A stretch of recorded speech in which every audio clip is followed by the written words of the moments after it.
And so I said, okay, well, let me go find out if I can get the training to do it and whether or not I would like doing it.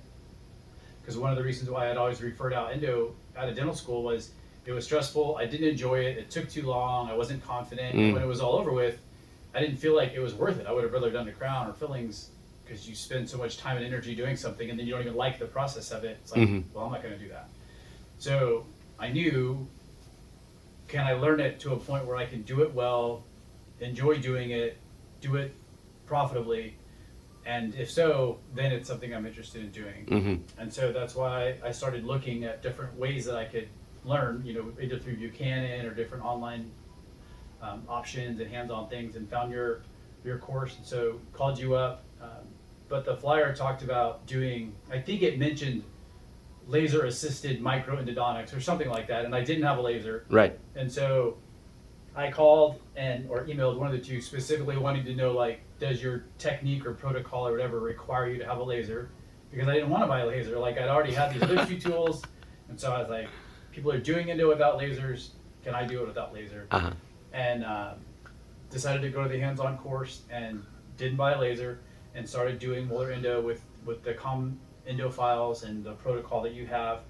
And I would just tell any doctor that decides to move forward in the process that it's very likely that you're going to have failures. It's very likely that you're going to have whatever you want to call them, roadblocks, bumps in the road, things that you have to overcome, and whatever you're attempting. But just pick someone that you trust, that you know is already doing it the way they're teaching you and doing it well and getting good clinical results, and then listen to what they're telling you. If you aren't getting the results that they are, but you are committed to doing the same process that they're doing, then you're doing something wrong.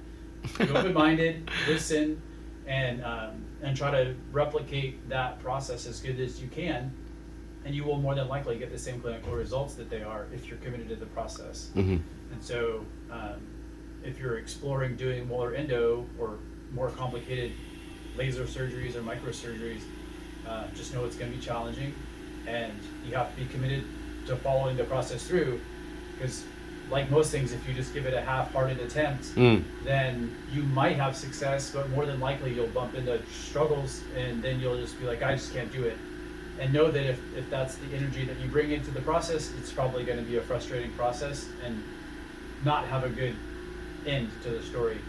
But if you're willing to approach it understanding that you're probably going to do things that you wish hadn't happened, broken files, failed cases, patients in pain, whatever it is, and understand that that's part of the process, and try to internalize the information as quickly as possible so that you have as little of that as possible, you can do it.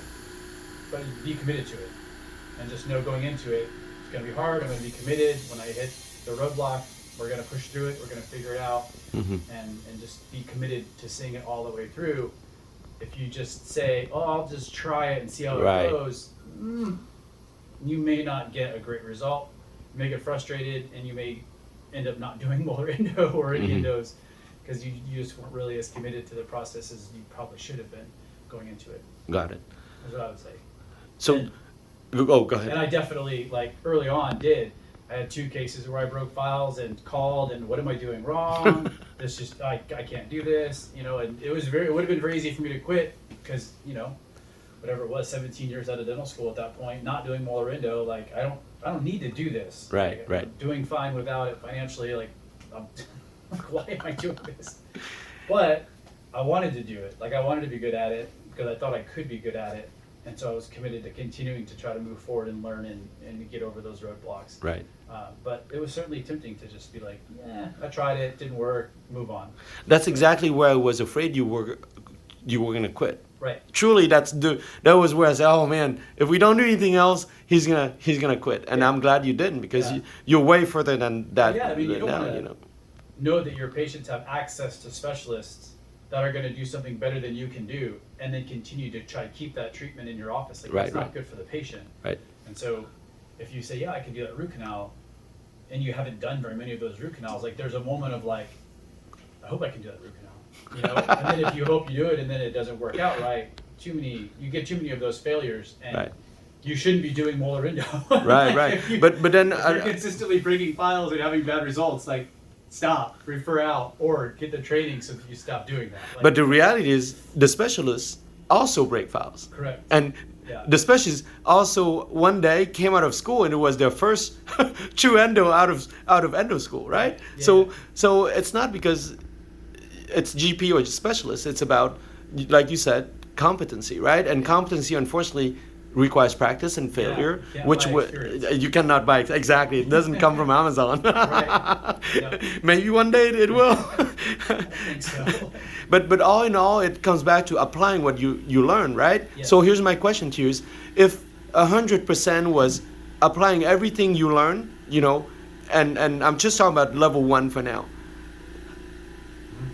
Looking back, how much do you think you applied what you learned so that they get an understanding? Oh no, I cannot apply this little because it's not gonna fly, right? So, because your case is a success story. I want to know, looking back, how much application did you put into the process? Is it 80%? Is it 60? What do you think roughly, as a ballpark? I would like to say 100. I mean, I was using the Pro Taper files, and I was already using an Apex locator. I wasn't doing CVCT because I wasn't doing molar endos, so I wasn't taking CVCT before I would do them. But I came home and bought the endo files and started using the protocol that you used with doing the apical gauging, and switched my obturation system immediately. Well, I think I did like 4 or 5 more with the thermophils, but then switched the obturation system pretty quickly. And so I was doing the steps that I learned in level 1. I see. Pretty much. I didn't try to like do halfway system and a little bit of another, I and see. kind of do a hybrid kind of thing. And that's what I would discourage people from doing, because then if you do have failures, it's harder. You're just adding more variables into why you're failing. Mm-hmm. Like, you need to understand why we do endo the way that we're doing it, and understand the why, and then how the files that we have Mm-hmm. are getting to that process.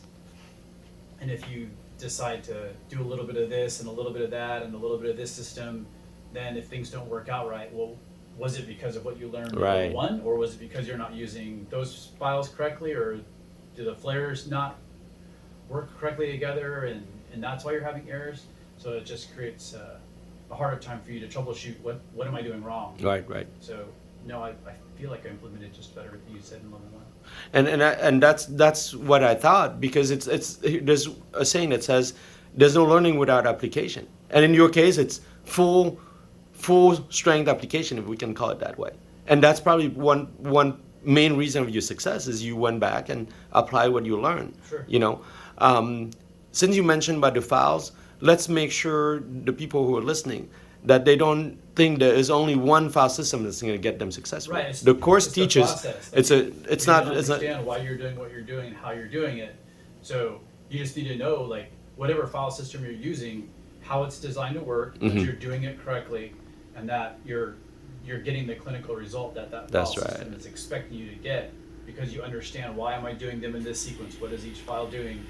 So that if it doesn't get the right result, you can know, oh, it's because I didn't get the length with this, or I didn't Right. flare enough, or it wasn't shaped well enough, or the apex was still not Scraped, shaped, right. Yeah, it wasn't scraped all the way, and understand that, and not just pick a file that you think's the right size and stick it to length, and then stick a plastic carrier inside. just make Be done. pretty endo, right? Right, yeah. Is it Yeah. pretty endo or clean endo? That's Right. that's the question. And so now here's the thing: is if you could only pick 3 things out of level 1 that revolutionize your endo understanding, what would you tell these people as they come out of level 1 that make sure you at least apply these 3 things? What do you think 3 things really changed the way you practice and really made endo more like acceptable? I kind of sigh when I say that, as people say, well, it's stressful, it takes a long time, right? And that was your case. What would you say 3 things have changed, or if you have more, 5 things that have changed the way you see endo?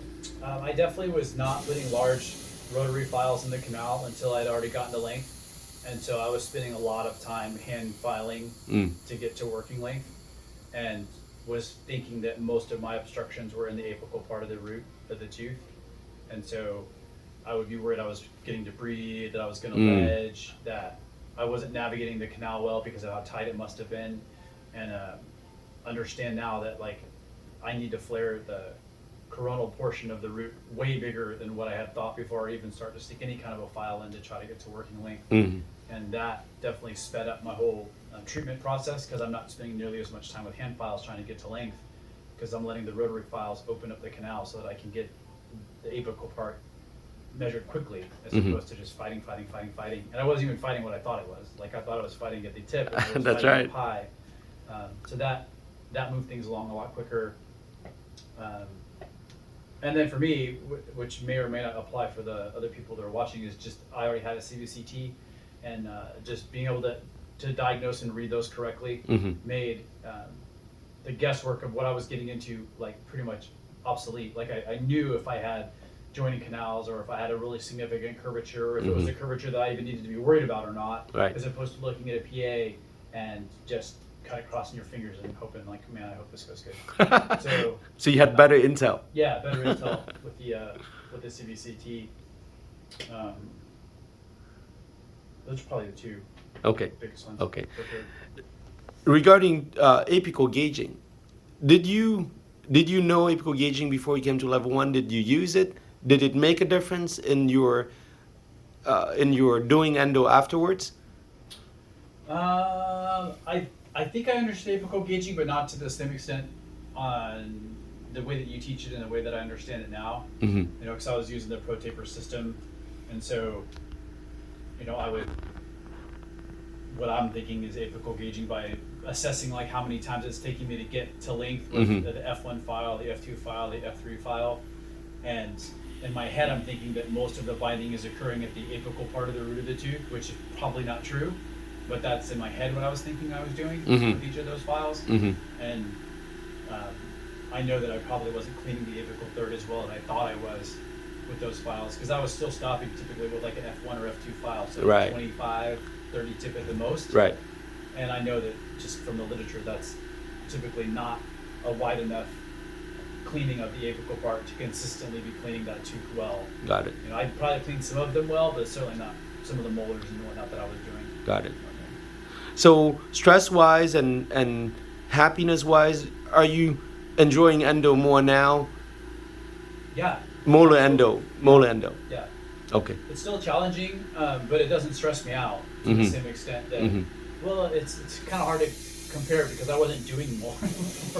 So it was so much stress that I wasn't doing them. Right. So now I'm at least appointing them on the schedule, and I know that I'm going to be able to get them done, and my expectation is that I'm going to get it done, it's going to be done well. Now it's just kind of a game of like, how quickly can I do this and do it well? Right. Or before it was like, can I even do it?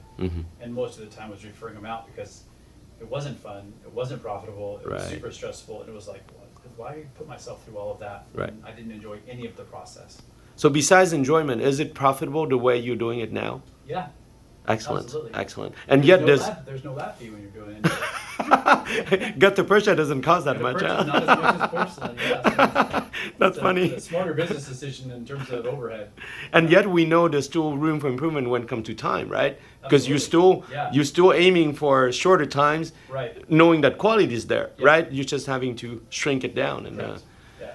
so now let's veer to another topic, which is even bigger, which is saving teeth. Right. You know, I know many come thinking I'm going to learn to do root canals, right? Yeah. And quickly they realize I'm not learning that, I'm learning to save teeth, right? And I bring this up because to you, I know it was very important because you were never about money. You didn't want to learn endo because you wanted to be richer. You just wanted to provide better care for your patients. Correct. But even you, with that higher mindset in mind, I don't think you expected to come and learn saving teeth. And that's when you were introduced to apical surgery and so forth, Correct. right? Yeah. So I'd like you to kind of talk now about that side of the equation, is how did this change your mindset as a dentist, but your practice and your enjoyment of dentistry and so forth? You know, having these bigger abilities to serve your patients better.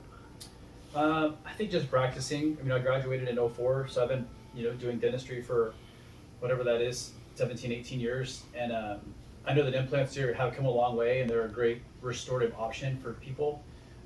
But I've been restoring them enough and seeing ones that have been restored 10, 15, 20 years ago. And there's definitely limitations to what an implant can do. And as relating to keeping bone, how many patients complain about getting food stuck, on the buccal portion of the tooth because as the bone collapses. Those are things that we really can't do a whole lot about. And so if the only alternative is to have an implant, i.e. the tooth has already been removed or it's fractured, I think implants are great. But I think for my generation, the guys that graduated in the early 2000s, like implants kind of became the first option for teeth that had a questionable prognosis. And if that questionable prognosis included apical disease, then it was pretty much extract the tooth because we can't get it out. Mm-hmm. So learning that you can do good clinical apicos and keep the tooth is definitely something worth exploring, because as you know, like the body loves what it already knows, tooth tissue, as opposed to putting metal in. That's and right. So even a compromised root that you've taken part of, the cells still know how to build bone and build PL and keep the structure of the area where the tooth is healthy, even though the tooth may be compromised compared to a tooth with a full root. And I think that there's patients that would prefer to keep their teeth as having an implant. And if you don't have people around you that can provide that service, and you have the knowledge and you have the desire to do it, I think it's a great service for patients. And you owe it to yourself and to your patients to learn it if you have a desire to do it. So do you, now that you've gone steps up from level 1, right, and you've spent quite a lot of time around this whole process, do you believe deep down that apical surgery is truly something that has a solid foundation to stand on, or is it just a shot in the dark and trying to sell a procedure to a patient? Or do you truly believe it's going to help with saving teeth, and therefore you do? I mean, based on the post-operative x-rays and case studies and stuff that you've shown and the ones that we've seen in literature, absolutely. And that's why I've purchased a laser, and that's why I've come here 4 times and continue to try to perfect the skill and the ability to do it, and have started doing them. I'll answer that question with a lot more conviction in 1 and 3 and 5 years when I've done dozens That's right. of these and can tell you clinically in my own hands, yes, I've seen it done, yes, I've seen it heal. Right. But I've seen enough success in the hands of other people that I trust that my expectation is that in a year, in 3 years, like I'll be able to tell you, yes, in my own hands, I've seen it, it's a viable service, absolutely, I'm glad I provide it. And that's what my expectation is for it. Beautiful, beautiful. Now, last question, which is the top level where you are right now, is why did you sign up for the mini residency? What were your expectations in this whole process of yours that was to render better service to the patient? What were you hoping for? And while you're still in it right now, right, you're midway through, talk to us about that and share your hope and goals and current feelings about it. Yeah, I just knew that I'm not a Wild West kind of gunslinger, and so I was never going to do apicos by going to a lecture and somebody telling me how to do it and then watching a YouTube video. Like, I'm just not comfortable doing that. And so I knew that if I really intended to do them, that I wanted to have as real life of a practice as I could to do it. I would need multiple rounds of it, just because I'm not a quick adapter to stuff. And so this is the best way to practice, is to practice on real teeth and real clinical scenarios, to kind of get my level of comfort up and kind of prove to myself that clinically this is something that I can do and that I want to do and that I would enjoy doing. And so the alternative would be to just read about it, watch some videos on it, and then try it for real on a patient. And that's just not my style. Some people, they want to do that and they probably can do it and do it great, but for me it wasn't the case. Like, I want to know the literature, I want to know the case studies, I want to know all the answers to those questions, so that when I'm talking to my patients about it, I'm not just kind of hypothetically talking about something that I think I've heard that might work. Like, I want to be able to know with conviction, so that the patients understand that I believe in this is the appropriate thing to do, you're in good hands, I know what I'm doing, and that'll be true, and not be doing the fake it till you make it kind of approach to things. Not that that's inappropriate for some people, but it's inappropriate for me. Right. And so that was the decision process on why I decided to do the mini residency. Got it. Yeah. So you think the cadaver specimen is a good model to learn on? Yeah, absolutely. From your experience. Yeah, and kind of as I said, after I did the first APICO that I did on a live patient, after having done many of them on cadavers, is I was surprised with how familiar the process felt on a live patient, even though I'd never worked on a live patient. But it was eerily like, oh my gosh, I've done this before, kind of thing, as opposed to prepping typodont teeth and then doing it in the mouth. It still felt like this is different. That's right. That's like right. It didn't feel all that different. The only difference truly there are is there's no movement, right? Yeah. There's no bleeding and there's no sensation. Right. Everything else is exactly the same. Yeah. So yeah. Good. I'm so glad to hear that it was familiar to what you train on. And do you think 4 cadaver courses as part of the mini residency is too many, too few, or it's actually?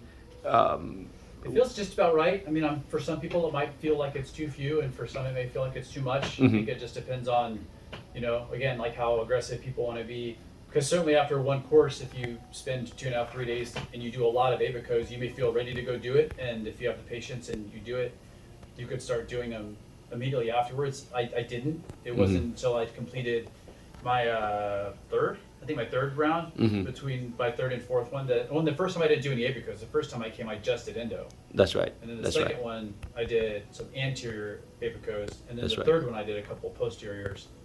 And then I went to the patient and did anterior APICOs. So it was three times with cadavers, but only 2 times doing APICOs before I started doing. And this is your fourth cadaver course. This is my 4th cadaver course, but the 3rd time doing APICOs. That's right. That's all we did this time. Was and your first one, you actually came as a level 2, right? You were not Correct. in the mini residency then. In the mini residency, and then the level 2 after doing the level 1. That's right. That's right. So, because I was having struggles with doing endo. With breaking instruments so and I wanted to practice that's right. on dead people. Because it didn't feel as bad. And actually, So there's less.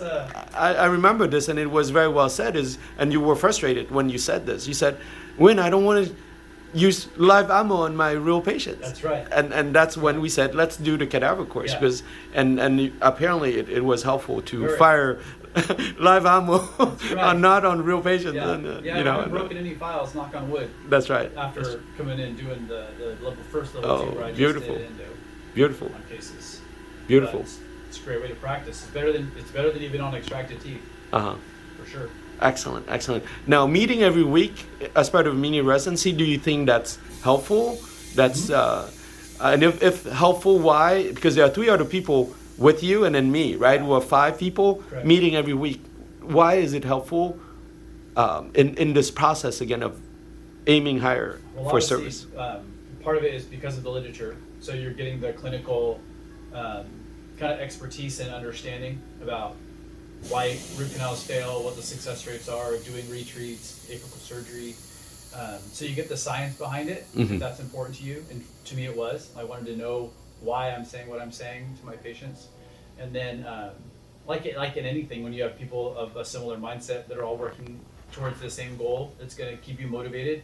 I think if you say that you're going to do something and then you don't continue to reflect on it on a regular basis, it's easy to not do it because it is a challenge. And when you meet those struggles, it's easy to kind of fall back into old patterns. And meeting weekly and knowing that you've got to present a case every couple of weeks kind of keeps it at the forefront of your mind.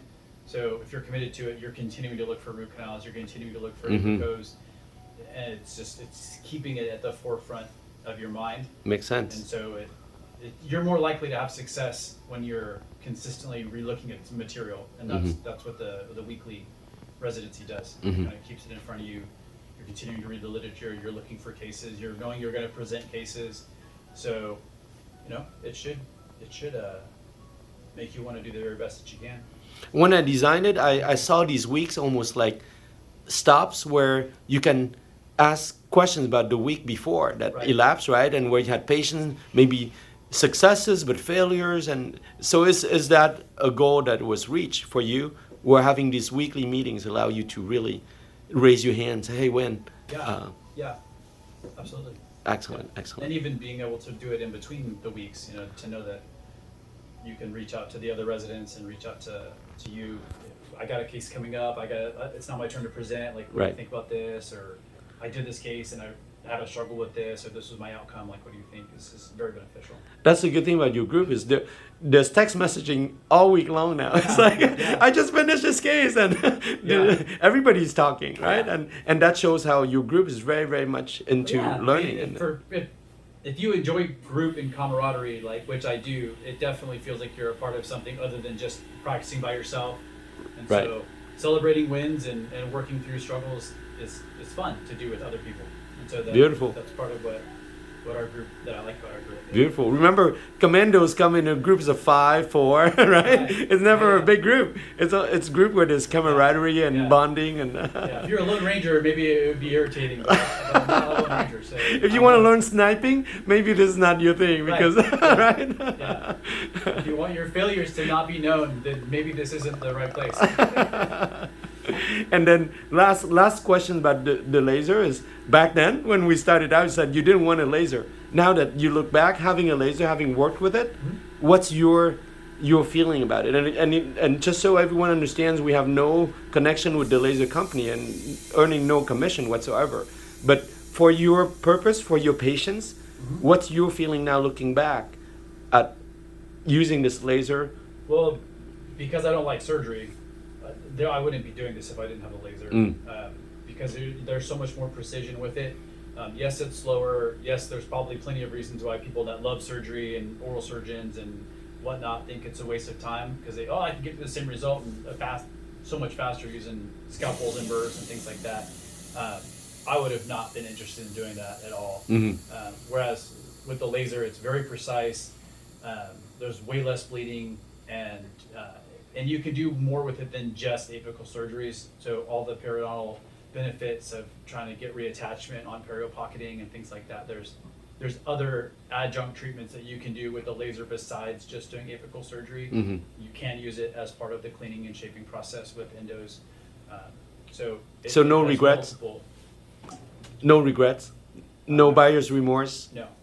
Yeah. Excellent, Nope. excellent. And I remember your last case of apico, you said the patient healed really, really well. She didn't have pain, right? I called her the day after, and she said she had no pain at all, a little bit of swelling, but no pain. And then when I saw her a week afterwards, she reiterated that at no point did she ever have any pain at all.